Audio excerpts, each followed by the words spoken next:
আব্দুল করিম বলে গো সখী অন্তর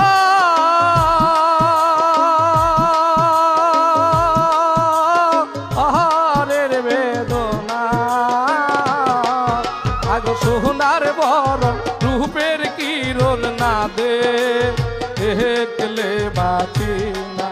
আগ সোনার বরণ রূপের কিরণ না দে দেখলে বাঁচি না বন্ধুরে কই পাব সখী গো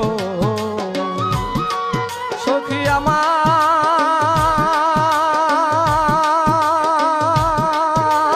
আহারে বলো না আমার বন্ধু বিনে পাগল মন রে বুঝা আইলে বুঝে না আমার বন্ধু বিনে পাগল মন রে বুঝা।